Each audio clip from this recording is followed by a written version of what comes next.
Hello and welcome back to Cracking the Cryptic. So I'm going to continue my series of solving the recent Grand Prix test against the clock and just talking over my solve of a couple of the puzzles from that. Reaction to the first one seemed to be positive enough that I think it's worth continuing with the idea. And a very interesting comment I think on the first one came from Tom Collier, who agreed that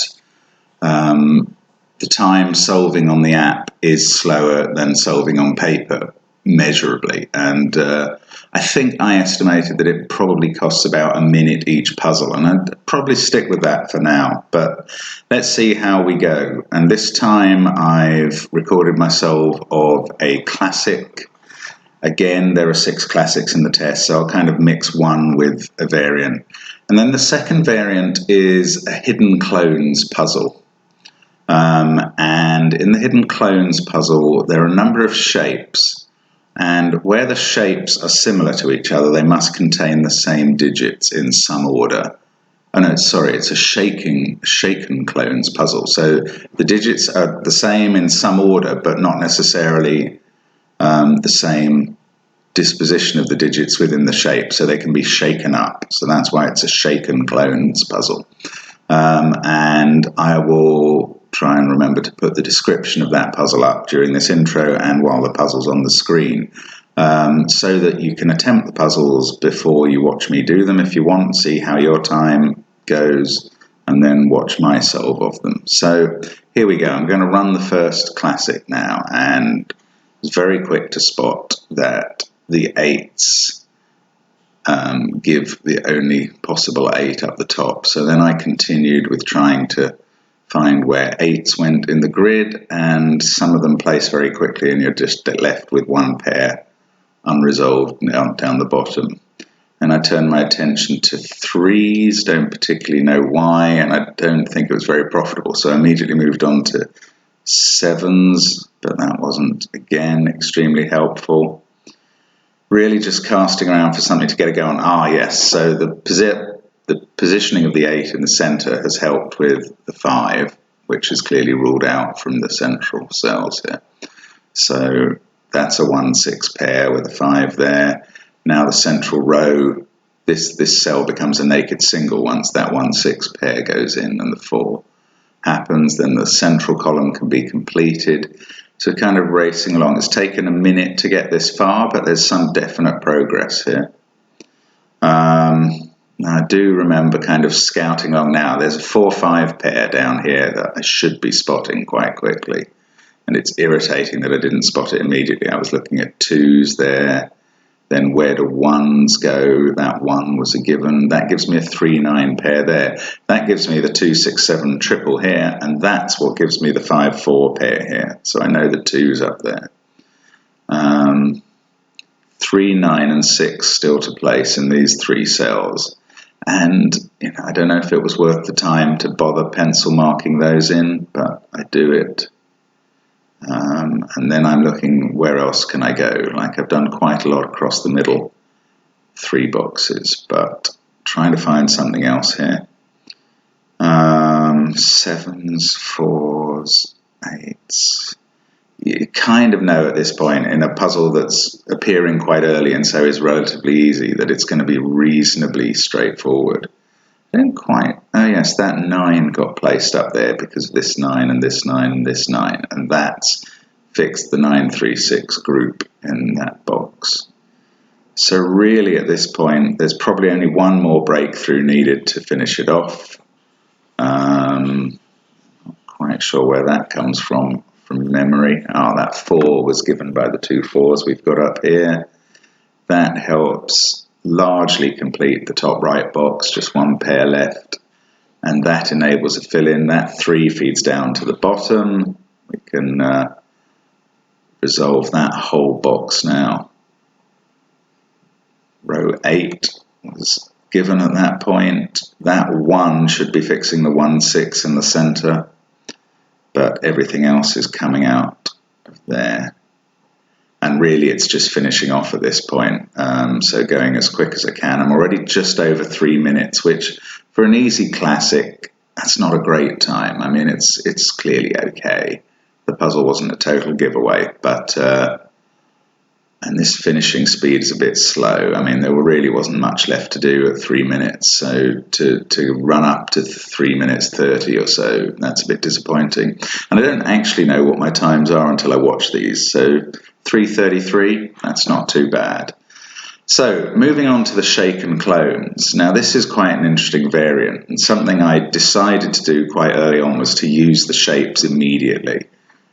It just seemed they'd be very helpful. So what I've noticed immediately is that the positioning of these sixes means there must be a 6 in this long L shape, this four cell shape. So there has to be a 6 in this one as well. There are only 3 of the 4 L shapes, so they must all be the same. The 6 in this has to be in column 8. And then because of the 1s down here, there has to be a 1 in the grey shape here as well. So that means there has to be a 1 in this grey shape, has to be 1 here somewhere. And now I've identified there must be a 5 in it too. How? Oh, because obviously there's a 5 in that grey shape. So there has to be a 5 in this one. That 5, given the positioning of that 5, has meant there's a 5 here. So even in the smaller L shape, there must be a 5 and a 1. And that now helps place the 5 here and the 1 here. So it's really quite straightforward if you focus on the shapes one after the other or at one time. 6, 1, 5 now have to all be here because this other cell can't be any of them. And that might help us establish what it can be. It can't be a 4 or 2 or 8 or 7 because that's in this box with the other one. So it must be 9 or 3 in the other shape in that cell. Sorry, the other cell in that shape. Now remember, we've got this little 2 cell shape appears 3 times. So they're all going to be the same as well. The 3 cell shape only appears twice. And there's me working out that the last cell in the 3 cell shape has to be 3 or 9 as well for similar reasons. And now I've placed it as a 9 in the large shape. Can't quite remember why I knew it wasn't a 3 there. Must have been a reason. And that means if it's 1, 6, 9 in that shape, then we've got a 2, 4 pair up there. That's started to resolve this shape up here. Now we know that there must be a 9 in the 2 cell shape because of that 9 there and that 9 there. That rules out those 5 white cells in this box. Once we've got a 9 in the little 2 shape, that's really helping with everything else. Down in this box, we've been able to resolve it into 5, given 5 full numbers and 2 pairs. And I mean, this solve is going quite quickly. Now suddenly, does this have to be a 4? Not yet. 7, 3, 6, 1, 5. Now this pair of greys has to be 9 and 4. And of course that feeds into all the other grey pair cells.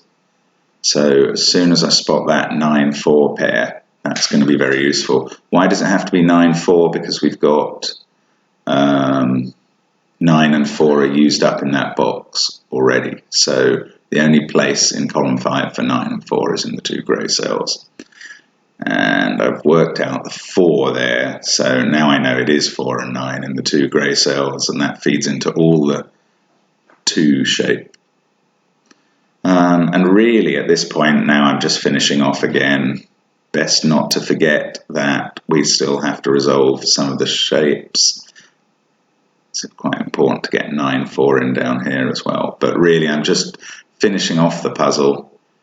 This one's just coming up to 4 minutes now. For any variant, that's not a bad time. So I think this one's worked quite well for me. I don't remember exactly what the points rating for this puzzle was. The fact that it appears as a very early variant means that it was probably fairly straightforward.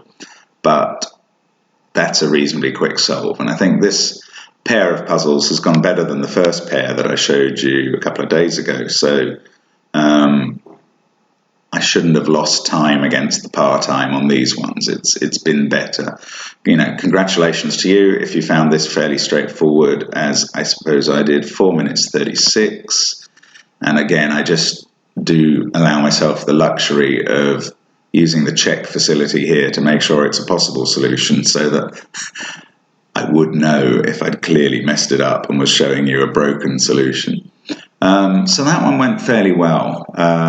As always with a variant, it's quite important to make an early decision about whether to use the extra constraint early or to use regular Sudoku first and then go to the extra constraint a bit later. Here, I think, with so many grey cells in a shaken clones puzzle, it helped to use them very quickly. So not a bad pair for me there. And I'll certainly continue the series later on, and hope that was of some value to you. I hope you enjoyed the puzzles if you did them yourself first. And see you again soon on Cracking the Cryptic. Bye for now.